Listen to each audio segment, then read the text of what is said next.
Que bom estarmos aqui mais uma vez, né, irmãos? Louvando ao Senhor, cultuando ao nosso Deus.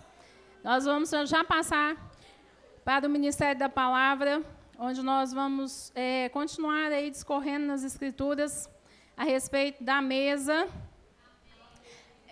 Estávamos falando na vigília, né? Quando nós nos tornamos conhecedores de um assunto, nós passamos a prestar atenção em tudo que está relacionado àquele assunto, não é assim? Tenho certeza que o seu interesse despertado pelo assunto fez com que você, ao ler as Escrituras, pudesse identificar, né, os novos textos, novas passagens, novos acontecimentos que o Senhor Jesus fez e efetuou ali com os seus discípulos, enquanto ele estava com eles à mesa, não é? Amém? Glória a Deus. Então, eu quero já abrir lá em 2 Coríntios. Nós vamos ler o versículo de número 2. Vamos fazer o seguinte, vamos ler lá em Marcos. Peraí, gente.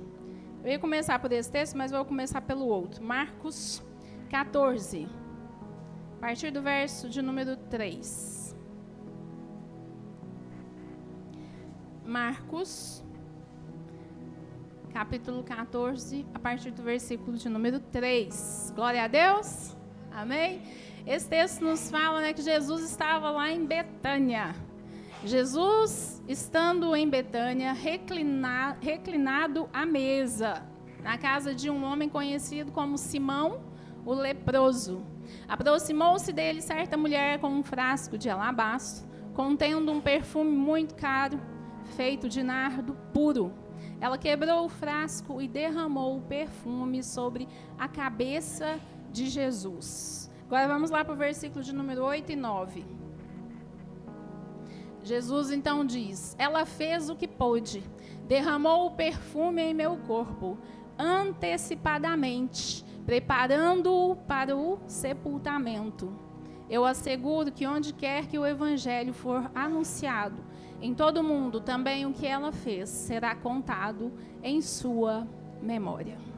Amém? Glória a Deus. Hoje nós estamos num dia, né, de memorial ao nosso Deus. É dia de Santa Ceia. Jesus, ele esteve com os discípulos na última ceia e disse para eles: este é o meu corpo, este é o meu sangue.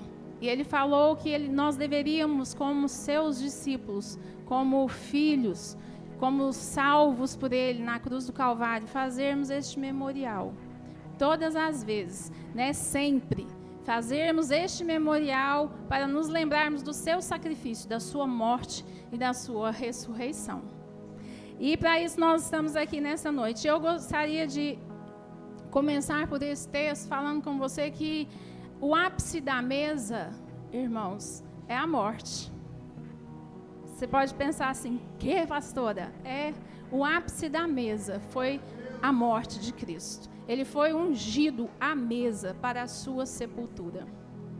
Ele foi ali, né, por aquela mulher ungido, preparado, como ele mesmo disse ali no texto que nós lemos, para que ele cumprisse até o fim o seu propósito e fosse sepultado. Vamos orar? Amém?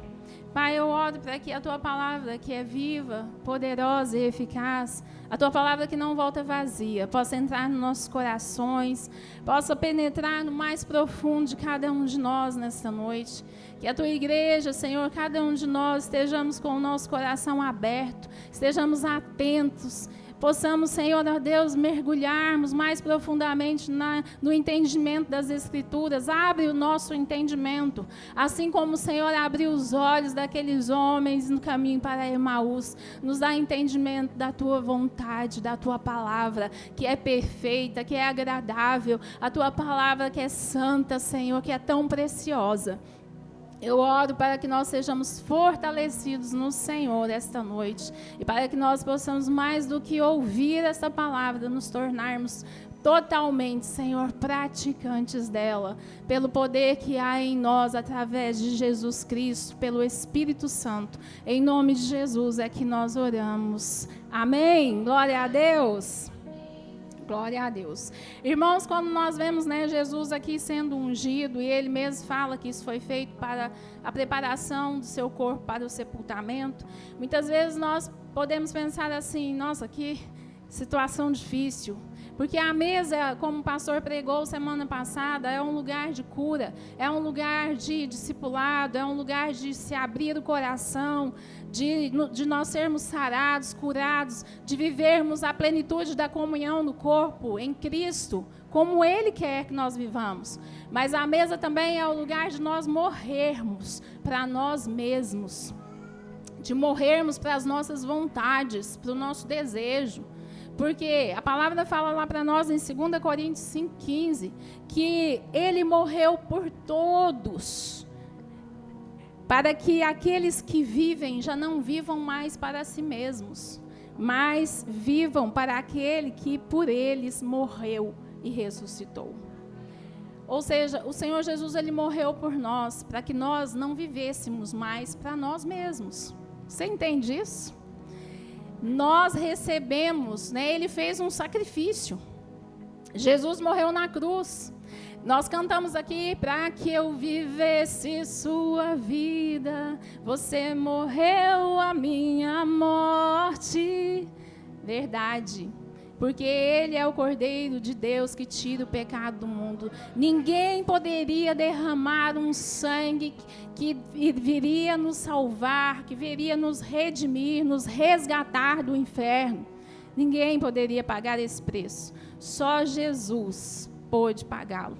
Mas nós somos chamados a morrer também com Ele.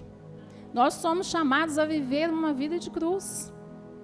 Nós somos chamados a perseverar, a estar neste lugar. Ele fala isso para nós, né? Jesus, ele deixa claro na sua palavra. Lá em 1 João 2, versículo 6, fala que aquele que diz que está nele também deve andar como ele andou. Irmãos, às vezes quando nós olhamos para as Escrituras e para Jesus e para nós, olhar para Jesus é maravilhoso, enche o nosso coração de esperança, não é? É lindo quando nós ouvimos as palavras dele, pelo menos comigo, eu creio que com você também seja assim. O meu coração se enche de esperança, meu coração queima. Mas viver isso, viver, porque não é um conto de fadas, não é uma utopia, não é uma história, não é algo, um evangelho. Um evangelho que eu vou viver da minha forma, do meu modo. Não. Isto é um evangelho de Cristo. Esta é a palavra que nos foi evangelizada. Que nós precisamos andar como Ele andou. Que nós precisamos estar diante dEle da forma que Ele deseja. Jesus estava ali em Betânia, né? E Ele foi ungido para isso.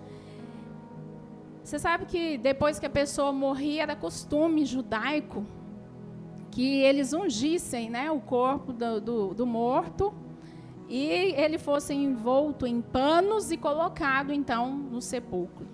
Que é, lá nos judeus, né, nós sabemos, era um sepulcro talhado na pedra. E Jesus, ele, antes mesmo da sua morte, já estava, né, recebendo ali uma unção, a unção para essa sepultura. Eu quero lembrar com você, só para nós introduzirmos aos pontos que eu quero discorrer nessa noite, sobre a história de Pedro. Irmãos, quando nós olhamos para a vida do apóstolo Pedro, ele, lá em João 18, capítulo 10 e 11, a palavra diz que Jesus já estava ele estava já no encontro ali com Judas e aqueles que queriam prendê-lo. Então, eles vieram para prendê-lo, João 18, versículo 10 e 11. Mas aconteceu algo. Pedro, ele sacou a sua espada. Ele estava com uma espada, né? Simão Pedro, que trazia uma espada, tirou-a e feriu o servo do sumo sacerdote, decepando-lhe a orelha direita. O nome daquele servo era Malco. Jesus, porém, ordenou a Pedro: guarde a espada. Acaso não haverei de beber o cálice que o Pai me deu? Irmãos, olha essa cena. Pedro havia dito a Jesus: ah, não, eu não vou te trair. Se preciso for, eu morro contigo. E eu acredito que nesse momento Pedro até estava tentando fazer o que ele prometeu a Jesus. Porque quando Jesus estava ali sendo preso, né? Ele pensou: agora é a hora. Saca a espada e vamos para cima. Só que ele teve uma surpresa muito grande quando Jesus disse para ele: guarda a espada. Não é assim. Esse cálice foi o meu Pai quem me deu para beber. E aí eu penso assim, como que Pedro ficou nessa circunstância? Eu creio que ele ficou paralisado, chocado, perplexo. Porque ele pensou: não, eu estou disposto, eu vou lutar aqui. Como assim? Ele não vai reagir, vai ser preso, morto, sem nenhuma reação. Pedro sanguíneo, né? Não acreditava naquilo. E aí a palavra diz que ele começou a seguir Jesus de longe. Eu creio que para ver se, não, alguma hora ele vai fazer alguma coisa. Não é possível isso. Vai chegar um momento que ele vai reagir. Mas Jesus não disse palavra. Ele não reagiu. Ele não levantou a voz contra os seus algozes. A palavra diz para nós que Pedro continuou seguindo, mas agora de longe, e ainda teve 3 oportunidades de morrer mesmo com Jesus, de fazer aquilo que ele disse que faria. Porque as pessoas chegaram perto dele e falaram assim: ó, você estava com ele, né? E ele disse o quê? Não, eu não conheço esse homem. Aí chegou mais outro e falou assim: não, você é um deles. Não, eu não conheço esse homem. E novamente chegou mais alguém e falou assim: você é sim, você fala igual a eles. E ele mais uma vez disse: eu não conheço esse homem. Eu juro que eu não conheço esse homem. E aí o galo cantou. E a palavra diz para nós que então Pedro caiu em si praticamente, né? Porque ele se arrependeu e chorou amargamente. Porque ele viu aquilo se cumprindo aquilo que Jesus havia predito. Irmãos, o Evangelho de Cristo é um reino de ponta cabeça. É totalmente oposto àquilo que nós achamos e pensamos. É totalmente oposto à glória que o mundo oferece, à glória que os homens acham que aqui é boa e de algum valor sobre essa terra. É totalmente oposta. E Jesus, então, ele tem uma passagem, um dos evangelhos, agora eu não me lembro qual, que diz que ele encontrou os olhos de Pedro. Os olhares dele se cruzaram. Pensa, você negando Jesus e encontrar o olhinho dele assim, não sei. Ui, ai. Ele chorou amargamente e se arrependeu. Se arrependeu. Irmãos, o que eu quero que você entenda, que nós precisamos entender, nós estamos em obras, meus irmãos. Nós estamos em processo de construção. Nós não estamos prontos. Pedro achou que estava pronto para até morrer com Cristo, se preciso fosse. Mas ele não estava pronto. Nós ainda temos, né, que nos preparar, nos colocar nas mãos do Senhor. Nós precisamos ver realmente se nós estamos morrendo para nós mesmos. Porque Ele nos chama para isso. Há uma chamada para nós, para vivermos mortos. Quem é morto, morto não sente nada. Morto não revida. Morto não anda pelas circunstâncias do mundo. Há uma chamada para nós, para isso. Por isso que Jesus fala, né, desse cálice. O cálice que o Pai deu a ele foi o cálice da morte. Quando nós lemos Salmo 23, é tão lindo. Unges minha cabeça com óleo, o meu cálice transborda. Na presença dos meus inimigos. A cabeça de Jesus foi ungida. O cálice dele era o cálice da morte. Ele estava na presença dos inimigos, do diabo, do mundo, da carne. Esses são os inimigos do homem. O mundo, o diabo, a nossa carne. E a palavra fala que Jesus ele estava ali e ele sabia para que o propósito, para que ele havia vindo à terra. E eu quero falar com vocês sobre alguns pontos nessa noite sobre isso. Nós precisamos saber por que nós viemos, para que nós estamos aqui. Por que estamos aqui? Vamos falar sobre 3 pontos, especificamente nessa noite. Primeira coisa que eu quero que você entenda, nós precisamos conhecer a vontade do nosso Pai. Jesus, ele conhecia a vontade do Pai. Será que nós conhecemos a vontade do Pai? Lá em João 6,38, Jesus diz assim, pois desci do céu, não para fazer a minha vontade, mas para fazer a vontade daquele que me enviou. Se nós lemos as Escrituras, a palavra de Deus diz que o homem foi criado para a glória de Deus. Todos nós fomos criados para a glória de Deus, para conhecê-lo, para viver com Ele, para andar com Ele, para sermos filhos e filhas. Você veio como para a igreja hoje? Você adorou ao Senhor hoje aqui, mas você veio adorando? Você adorou o Senhor durante a sua semana?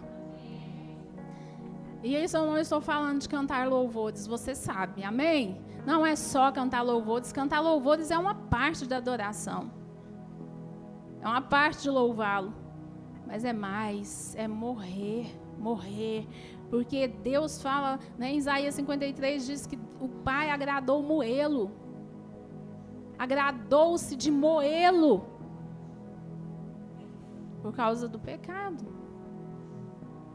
Jesus, ele sabia a vontade do Pai e ele diz claramente sobre isso. Nós também precisamos conhecer qual é a vontade de Deus para as nossas vidas.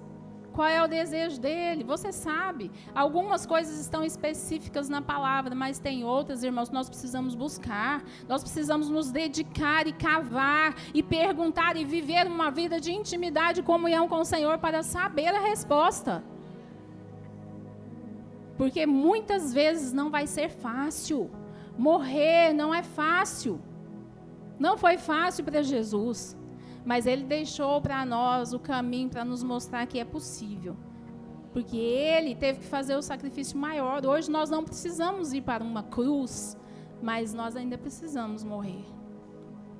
Porque Ele morreu para nos dar vida. Ele morreu para que nós tivéssemos vida e vida em abundância.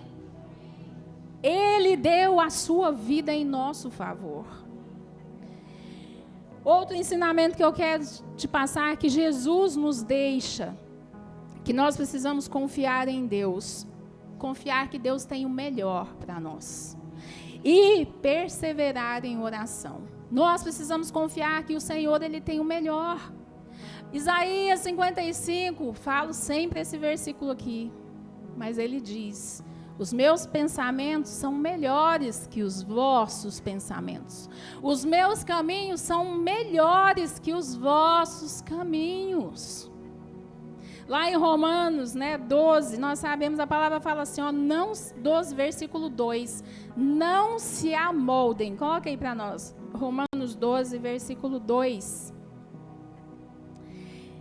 Não se amoldem ao padrão deste mundo, mas transforme-se pela renovação da sua mente, para que sejam capazes de experimentar e comprovar a boa, agradável e perfeita vontade de Deus.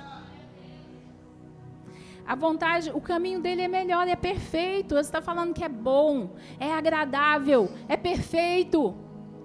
Nós precisamos confiar que Deus tem o melhor para nossas vidas. Jesus, ele confiava no Pai. Ele confiou naquilo que o Pai falou a ele, disse a ele. Por isso, ele cumpriu a vontade do seu Pai. Há uma necessidade, uma necessidade urgente nos nossos dias de confiarmos em Deus, irmãos. Porque às vezes a gente fala assim, eu creio em Deus, Deus no controle, mas a gente vai lá, coloca a mão no negócio, estraga tudo, faz tudo que a palavra falou que não era para fazer. E que confiança é essa? Dá um jeitinho, arruma alguém, vou no fulano, pode me ajudar. Antes mesmo de orar a Deus e perguntar para Ele e falar com Ele.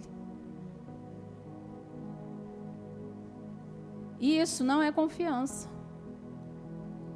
Isso não é confiança. Nós vemos Abraão, né? Abraão, ele tinha uma promessa de Deus, de ter um filho. E esse filho seria herdeiro da sua casa. Nós sabemos o que aconteceu. Ele, influenciado, né, pela voz da sua esposa, porque eles já estavam velhos, né? Já estavam passando da idade. O que ele fez? Pega lá a sua serva e tem um filho. Nasce então Ismael. Mas Deus visita ele novamente e fala para ele, não é esse o filho da promessa. Você terá um filho de Sara. E esse será o seu descendente, esse será o seu herdeiro. Confiar em Deus. Nós precisamos aprender a confiar. Jesus confiou no Pai. Ele disse, eu e o Pai somos um. Eu faço tudo aquilo que eu vejo meu Pai fazendo. Ele sabia que as obras do Pai eram boas. Então ele confiava. Permanecer no Senhor, confiar, perseverar. Se há algo que nós precisamos nos gloriar, irmãos, é nas nossas fraquezas, sabia? Paulo nos fala isso, a palavra toda nos fala isso. Se alguém quer se gloriar de algo, glorie-se nas suas fraquezas. Por quê? Porque quando eu sou fraco é que eu sou forte. Porque se nós não precisássemos de um Deus para nos guardar, para trabalhar na nossa vida, para, né, estar conosco, para que nós pudéssemos nos agarrar a Ele, para que Ele nos salvasse. Se nós não precisássemos desse Deus, então nós mesmos seríamos os nossos deuses. Mas nós precisamos de Deus. Nós precisamos nos gloriar nele, nas nossas fraquezas, nos regozijar nas nossas fraquezas. Quando nós estivermos fracos, sabermos que nós precisamos orar ao nosso Pai. Jesus, esse ponto que fala confiar que Deus tem o melhor e perseverar em oração. Perseverar em oração, você sabe por quê? Porque morrer vai exigir de mim e de você oração, muita oração. Se você abrir comigo lá a palavra, lá no livro de Mateus, capítulo 26, vou ler o versículo 39, 42 e 44. Mateus 26.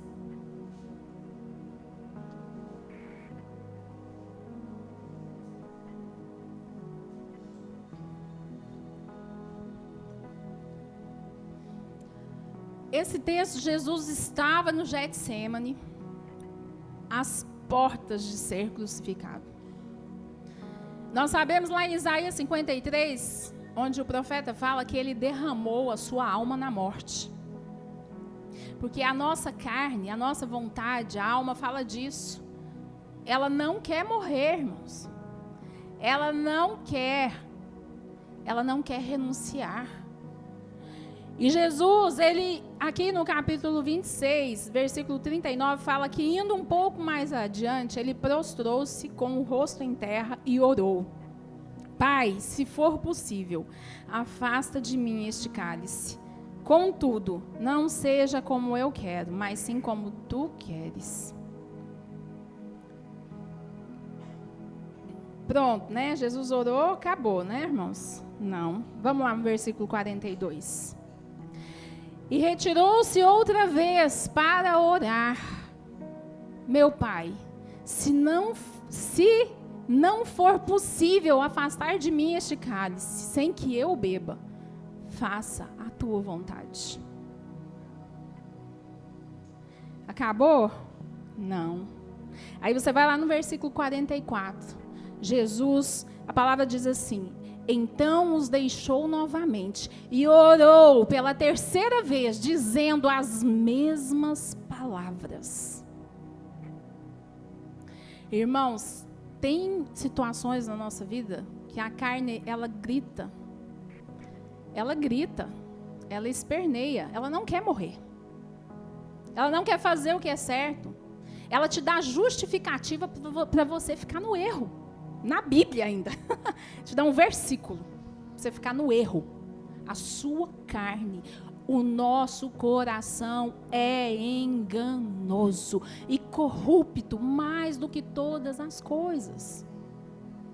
A nossa carne nos dá essa justificativa. Por que Jesus, aquele que não pecou, ele que veio na terra como homem, mas veio como Deus, 100%.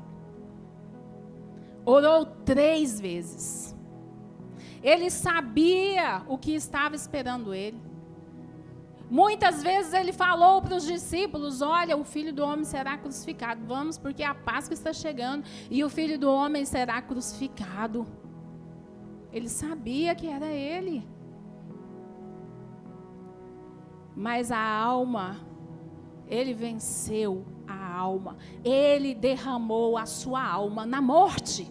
Ele venceu para falar para mim e para você: eu venci o mundo, eu venci a carne, eu venci.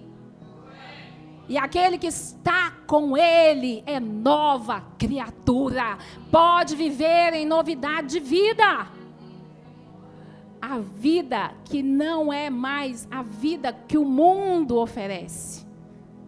Não é a vida natural da carne, dos desejos pecaminosos. Não é a vida que faz com que nós venhamos a trazer e a praticar, as obras da carne. Mas é a vida que nos dá o fruto do Espírito, que nos faz sermos parecidos, semelhantes a Ele. Deus nos criou a imagem dele. Hoje nós precisamos nos tornar semelhantes a ele. Nós vamos nos tornando semelhantes a ele, conforme renunciamos, conforme andamos com ele. Cada vez que eu renuncio, na hora, irmãos, dói demais. Você já passou por uma situação assim? Dói.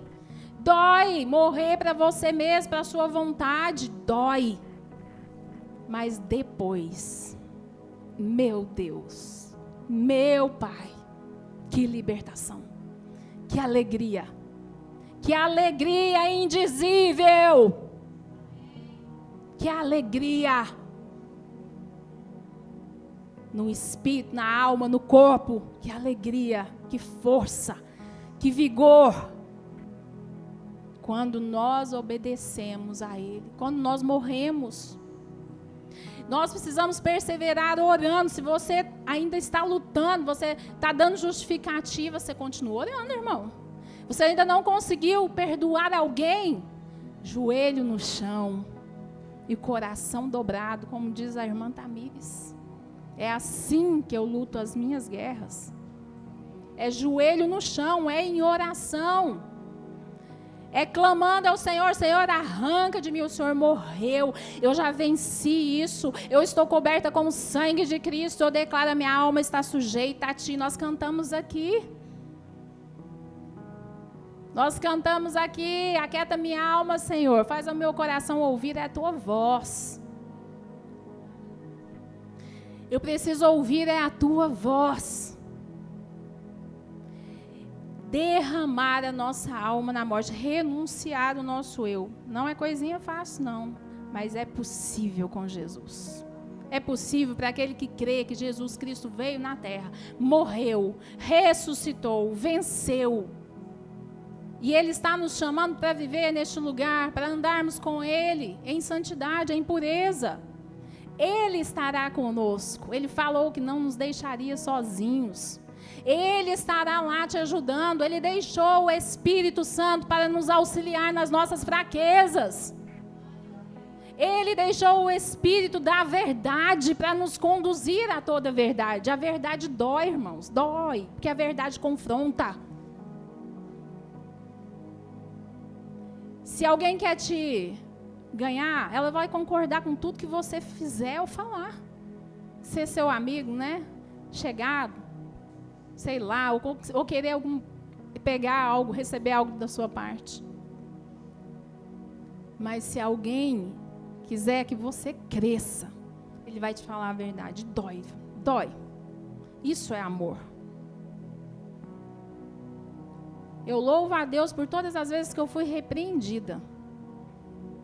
Porque eu senti amor das pessoas quando eu fui repreendida, corrigida. Porque e se eu continuo no erro? E se eu continuo no engano? E se eu continuo dando vazão à minha carne, à minha alma, e achando que eu estou certa, quando eu estou errada? Eu não cresço, eu não amadureço. Nós não podemos ficar assim. A mesa é um lugar de morte. Ela é o ápice, a morte. Morrer para viver. Morrer para viver. Para viver verdadeiramente. Igual o pastor falou aqui, não é essa alegria que o mundo dá, mas é uma alegria que você tem mesmo que as circunstâncias não estejam favoráveis. É aquela paz que excede todo o entendimento. Porque a pessoa pensa assim, como que essa pessoa está em paz? Está tudo caindo na vida dela. Eu sei que está tudo errado, está tudo descontrolado, mas ela passa uma paz, ela está em paz. Como? Porque Deus é o Deus que nos dá a paz que excede todo o entendimento. É Ele quem nos sustenta. Nós precisamos perseverar em oração. Persevere. Às vezes nós temos que insistir, né? Bater, até que a porta se abra. Pedir até que nós venhamos a receber. Isso precisa ser com um coração contrito. Jesus estava, ele fala, a palavra diz que ele estava a alma amargurada. Ele estava entristecido até a morte. Ele mesmo disse isso para os discípulos. Ele pediu ajuda em oração. Às vezes, irmãos, olha o peso do negócio. Ele não foi orar nem sozinho. Que às vezes quando você não dá conta, você tem que pedir ajuda. Mas tem que falar a verdade. O problema é esse, né? Que às vezes a gente não quer pedir ajuda porque a gente vai ter que falar, olha, eu estou com ódio de fulano. Nossa, se pudesse, matava. E aí você pensa, nossa, que fulano vai pensar de mim? Minha reputação. E a sua reputação vai te levar para o inferno. A minha reputação pode me levar para o inferno. Misericórdia. Misericórdia. Ore, irmão, ore. Persevere em oração. Jesus, ele derramou a alma dele na morte. Foi preciso que ele estabelecesse a vontade de Deus primeiro na alma dele.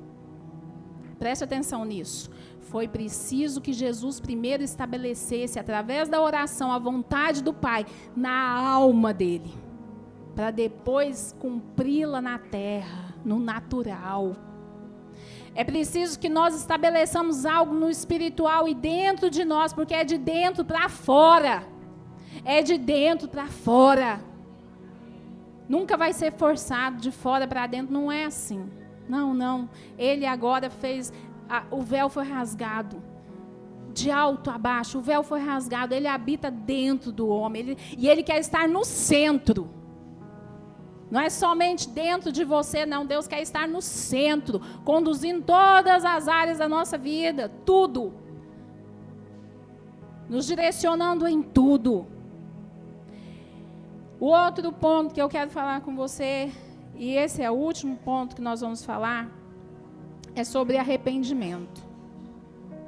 Vai falar, agora, pastora? Mas como assim? Irmãos, sabe por que arrependimento? Porque quando você ora, quando você sabe a vontade do Pai, está sabendo que é o melhor, o que Ele tem para você, você está orando, mas mesmo assim você não consegue fazer a vontade de Deus. Você sabe o que está acontecendo? É porque o nosso amor por Ele está, capenga. capenga que fala? Fracapenga. Como é que a menina fala lá? Xoxo, man, capenga. Quando nós não você fez todo esse processo, mas nada, não rompeu, vive no círculo, vive repetindo a mesma história. Quando você pensa que você levantou, você caiu de novo. Você sabe o que que está acontecendo? Amor, falta amor ao Senhor, falta amor a Deus, falta amar a Ele de verdade, que é o primeiro mandamento do Senhor. Amar a Ele acima de todas as coisas, acima de nós mesmos, acima de qualquer pessoa, acima de tudo, amar ao nosso Deus. Quando nós não conseguimos romper esse círculo vicioso, é porque nós estamos com idolatria no nosso coração, tem algo no nosso coração, não é o Senhor. Nós estamos dando lugar a um Deus que não é o Senhor. E nós, então, quando estamos neste lugar, nós precisamos sair de lá. Nós precisamos rever e pedir ao Senhor, me ajuda. Você sabe porque Pedro, né, como nós estávamos falando, ele achou que estava pronto. E aí, mas ele não estava. E a palavra fala para nós que ele, então, ficou amargurado, chorou, arrependeu-se. Mas Jesus foi para a cruz, morreu. Mas aí ele ressuscitou. E ficou sobre a terra ainda, visitando os discípulos 40 dias. E numa dessas visitas, a palavra diz que eles estavam no mar, pescando. E Jesus, então, estava na praia e falou para eles, vocês têm aí algo para comer? Aí eles vieram, né? Vieram não, porque João reconheceu Jesus. E falou para Pedro, é o mestre. Então a palavra diz que Pedro imediatamente, né? Ele se cingiu, se lançou nas águas, foi nadando até onde Jesus estava. E eles vieram com o barco. E quando ele chega ali na beira da praia, já estava tudo pronto. A mesa estava pronta. A mesa da restauração, irmãos. A mesa da restauração do amor do coração daquele homem. Porque nós sabemos bem as perguntas que Jesus faz para Pedro. Quais são as perguntas? 3 vezes ele pergunta a mesma coisa. Pedro, tu me amas? Isso depois que eles comeram. Ele ama o Senhor. Então, Jesus pergunta novamente, Pedro, tu me amas? Amo o Senhor. E Jesus vai falando para ele o quê? As 3 vezes, apacenta as minhas ovelhas. E na última, quando Jesus pergunta novamente, a palavra diz que então Pedro se entristeceu e respondeu, Senhor, o Senhor sabe todas as coisas. Irmãos, o que isso quer dizer para nós? Não adianta esconder. Não adianta a gente falar, nossa, eu amo tanto Deus. Ai, como eu amo. E não ama. Você sabe quando que nós amamos a Deus? A palavra dele fala. Se me amardes verdadeiramente, guardareis os meus mandamentos.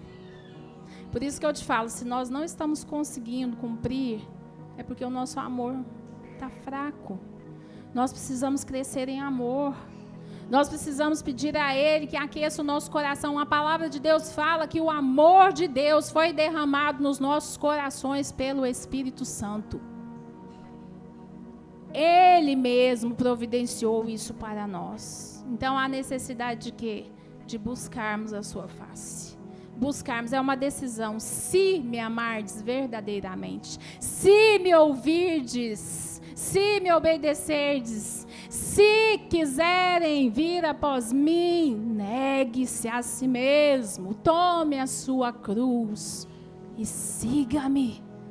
Se você escolher isso, porque o amor, ele não é imposto. Amor imposto não é amor. Amor forçado não é amor. Não é. É si, é escolha. Amor é escolha, é decisão. Decisão de obediência, decisão de estar com Ele. Renúncia. Será que nós temos conseguido renunciar todos os dias para estarmos com Ele em leitura da palavra? Oração. Jejum. Todos os dias. Irmãos, igreja, Deus nos chamou para vivermos com Ele todos os dias. Se nós estamos sendo fracos na nossa disciplina espiritual, você acha que o nosso amor por Ele será como?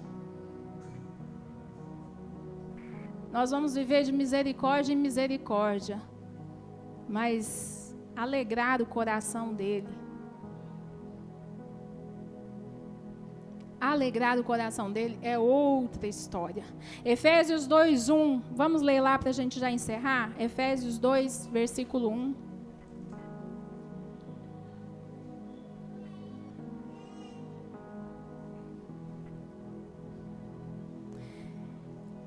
Vocês estavam mortos em suas transgressões e pecados, nos quais costumavam viver quando seguiam a presente ordem deste mundo e o príncipe do poder do ar e o espírito que agora está atuando nos que vivem na desobediência.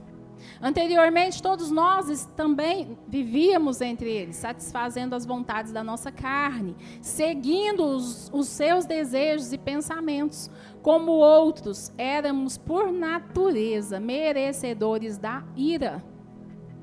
Todavia, Deus, que é rico em misericórdia, pelo grande amor com que nos amou, deu-nos vida com Cristo, quando ainda estávamos mortos em transgressões. Pela graça, vocês são salvos. Você vai prestar atenção nisso, é um paradoxo, né?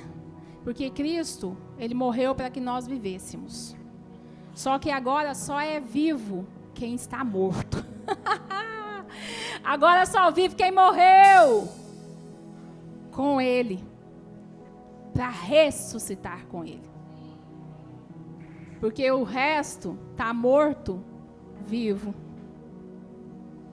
Está morto, está vivo, mas está morto. Entendeu, irmão? Vivo, morto, morto, vivo. Já brincaram de morto, vivo? Pois é. Só está vivo, verdadeiramente, aquele que morreu com Ele. Aleluia. Ele nos chamou para isso. Jesus, Ele foi ungido naquela mesa para a sua sepultura. Nós somos convidados, através do sacrifício dele, que nos deu vida eterna, salvação, que nos deu o direito de nos assentarmos com ele nas regiões celestiais e reinarmos sobre a terra, sobre principados e potestades. Nos deu o direito de nos tornarmos filhos de Deus.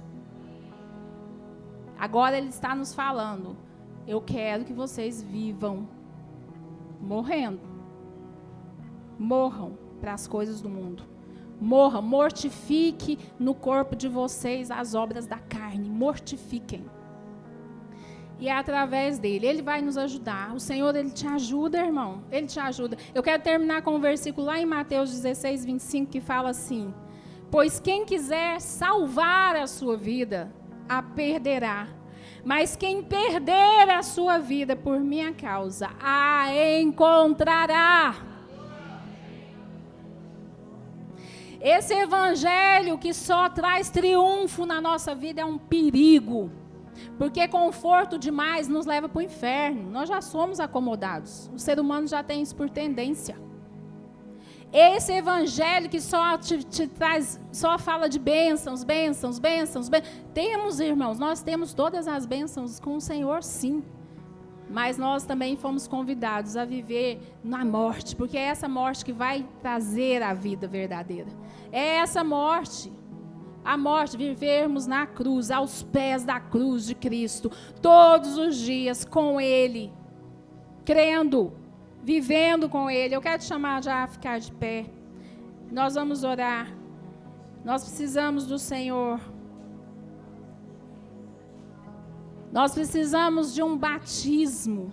Nós precisamos, porque a palavra fala que nós fomos batizados com Ele na sepultura, para que nós também fôssemos ressuscitados com Ele. Nós fomos batizados na sepultura, na sua morte, para que possamos viver. Amém, irmãos? A mesa do Senhor tem vinho, tem pão. A mesa do Senhor tem cura. A mesa do Senhor tem restauração. A mesa do Senhor tem alegria. A mesa do Senhor tem plenitude de vida.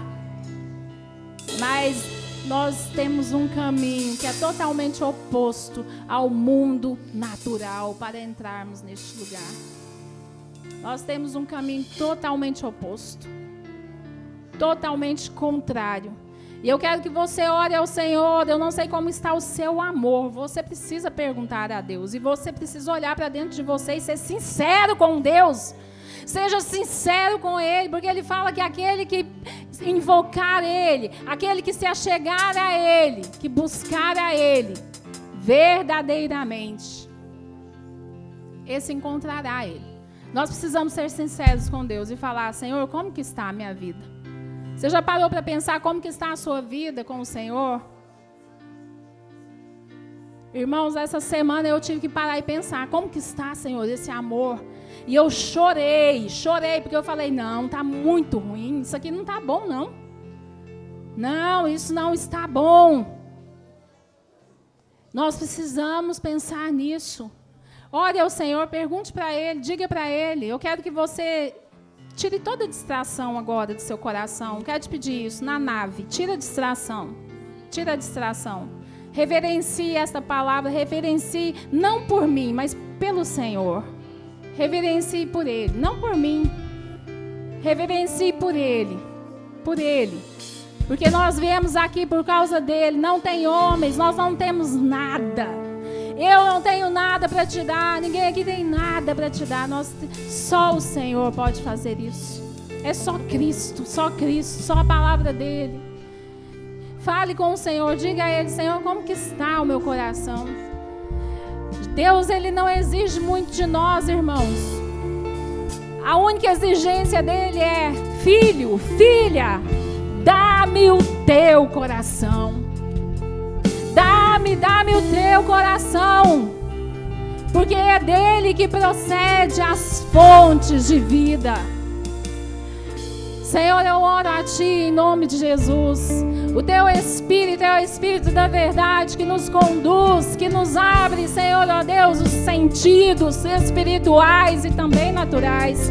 Porque Tu és Deus sobre os céus e a terra. Eu oro para que o Senhor traga revelação ao nosso coração desta palavra. Pai, em nome de Jesus, abre os olhos da Tua igreja. Aqueles que são Teus não se perderão. Aqueles que são Teus, Senhor, ó Deus, darão o perfume de Cristo, o bom perfume de Cristo, a morte para o mundo, a morte, Senhor, para o pecado, mas a vida no Espírito, o fruto do Teu Espírito em nós. Deus, eu oro para que todos aqui sejam, Pai, tocados e tenham a revelação de Ti, o Pai de toda a glória. Que o Senhor encontre neste lugar aqueles que amam a Tua presença, aqueles que amam a Tua face, aqueles que querem viver com o Senhor, aqueles que adoram ao Senhor em espírito e em verdade. Que o nosso coração queime, trema, que o nosso coração seja reformado, transformado, avivado, Senhor, restaurado pela presença da Tua glória. Faz em nós como só o Senhor pode fazer. Opera na Tua igreja, Senhor, opera na Tua noiva, opera no Teu corpo. Espírito de Deus, sopra sobre nós, sopra sobre nós. Senhor, não nos deixe confundidos, enganados, mas nos deixe, Senhor, conhecer a Tua vontade boa, perfeita, agradável. Nos leva, Senhor, para um lugar mais profundo, de mais intimidade com o Senhor, nas orações, nas vigílias, nas consagrações. Nos leva para um lugar mais profundo em quem Tu és, na revelação de Cristo Jesus, nosso Senhor. Oh, Deus. Irmãos, lá em Colossenses a palavra fala assim para nós, que quando Cristo